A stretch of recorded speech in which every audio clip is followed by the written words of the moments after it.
उपचुनाव में इंडिया गठबंधन की बल्ले बल्ले है। जी हां, जालंधर से आम आदमी पार्टी जीत चुकी है। आम आदमी पार्टी के मोहिंदर भगत जीत गए हैं।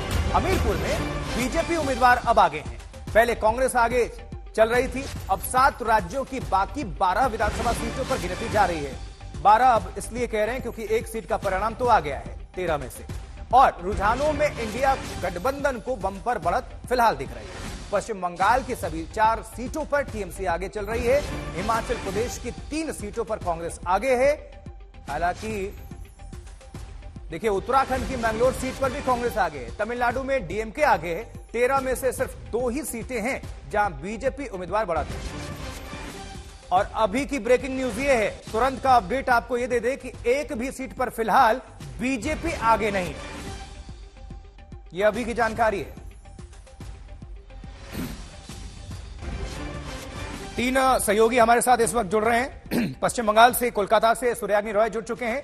असीम बस्ती जालंधर पंजाब से, जबकि अंकित शर्मा देहरादून उत्तराखंड से।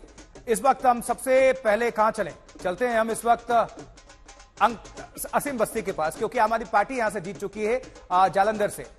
आम आदमी पार्टी की यह जीत क्या संकेत है और किस तरह से आम आदमी पार्टी के कार्यकर्ता जश्न मना रहे हैं, पहले तो ये दिखा दीजिए तस्वीरें।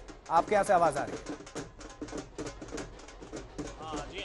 जी हाँ, मैं आपको बता दूं कि जालंधर वेस्ट बड़ा इंपॉर्टेंट बाईपोल था आम आदमी पार्टी के लिए, और आम आदमी पार्टी के कैंडिडेट मोहिंदर भगत ने 37,325 वोटों से इलेक्शन को जीता है। और आप देख सकते हैं किस तरह यहाँ पर जो है आम आदमी पार्टी के वर्कर्स हैं वो खुश हैं, जश्न मना रहे हैं, मिठाइयाँ बांट रहे हैं।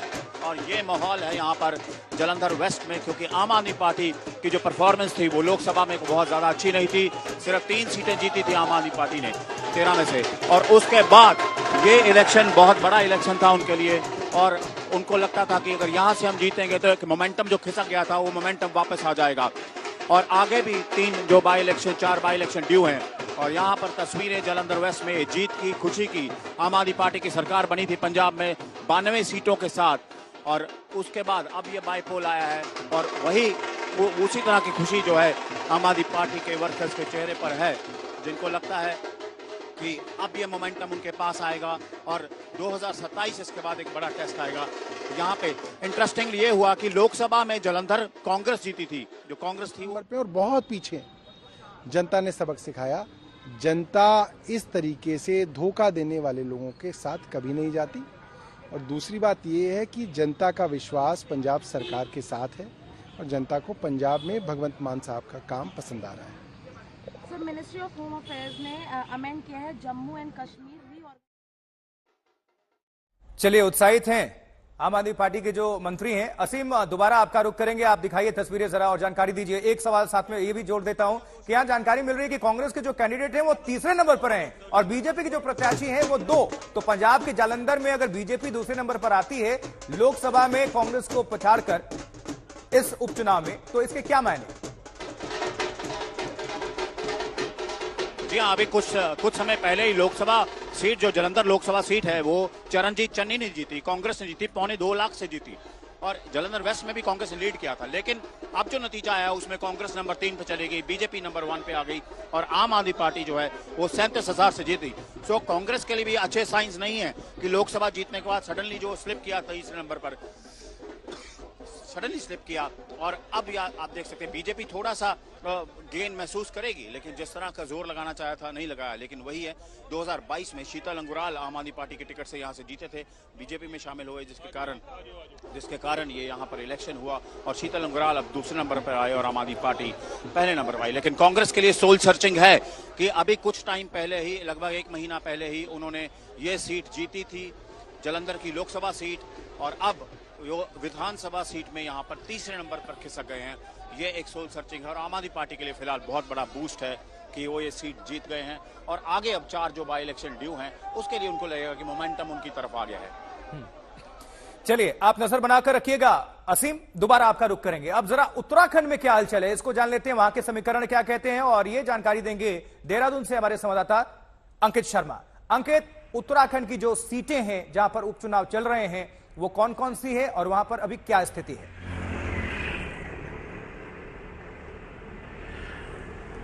आशुतोष, मंगलौर और बद्रीनाथ बाईपोल्स की काउंटिंग इस समय चल रही है और मंगलौर में लगभग 6 राउंड की काउंटिंग पूरी हो चुकी है। कांग्रेस जो है 8000 वोटों के आसपास से जीत रही है और बद्रीनाथ बाईपोल्स की बात करें तो वहां पर 1677 वोट से कांग्रेस के लखपत सिंह भटोला जीत रहे हैं।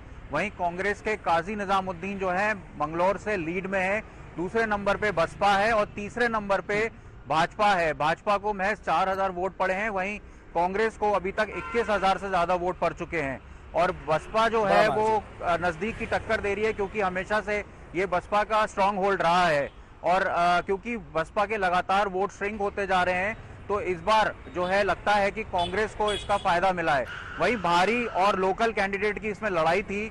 बाहरी कैंडिडेट को भाजपा ने इसमें यहाँ पर उतारा था। कई आरोप लगे थे करतार सिंह भड़ाना पर जो हरियाणा से आए थे और भाजपा के कैंडिडेट यहाँ बने थे और वायलेंस भी हुआ चुनाव वाले दिन और करतार सिंह भड़ाना पर भी आरोप लगे कि उन्होंने वायलेंस को इंस्टिगेट किया। बीजेपी ने आरोप लगाया कि कांग्रेस ने वायलेंस को इंस्टिगेट किया, लेकिन कहीं ना कहीं उत्तराखंड में बाहरी और जो क्षेत्रीय समीकरण होते हैं उसको खास माना जाता है।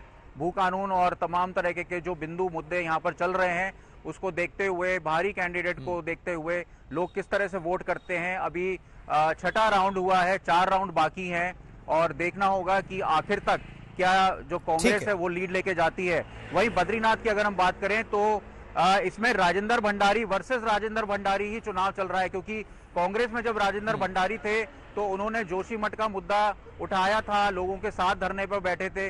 वही राजेंद्र भंडारी बीजेपी में चले गए तो लोगों को एक धोखा जैसा लगा। अब देखते हैं उसमें लोग किस तरह से वोट दे रहे हैं और 10वें राउंड तक क्या राजेंद्र भंडारी जो है लखपत सिंह भटोला को हरा पाते हैं या नहीं, ये लास्ट राउंड बताएगा। फिलहाल चलिए नजर बनाकर रखिएगा। दोबारा आते हैं आपके पास अंकित। बिल्कुल शुक्रिया इस जानकारी के लिए। लेकिन पश्चिम बंगाल कोलकाता में अब हम रुक करेंगे। यहां से सुराग्नि रॉय हमारे सहयोगी जुड़े हुए हैं। लगता है बारिश भी हो रही है, छाता लिए हुए हैं सुराग्नि।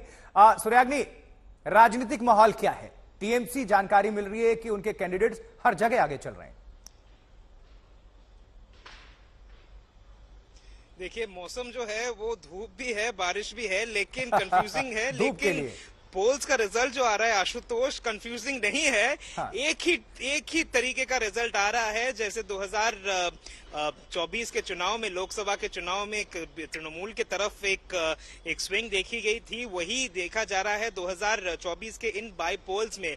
चारों के चारों सीट तृणमूल कांग्रेस अच्छी खासी नंबर्स से लीड कर रहे हैं और ये बहुत ही इंटरेस्टिंग बन जाता है कि मानिकतला तो उनका था ही, 2021 में वही जीते थे। फिर जो एमएलए थे वो गुजर गए, फिर इसीलिए बाईपोल वहां पे हो रहा है। लेकिन अगर हम बात करें रायगंज और रानाघाट दक्षिण के बारे में, जहां पे 2024 में भी तृणमूल 2024 के लोकसभा चुनाव में भी बीजेपी को ही अच्छी खासी लीड मिली थी अगर आप असेंबली सेगमेंट के हिसाब से देखें।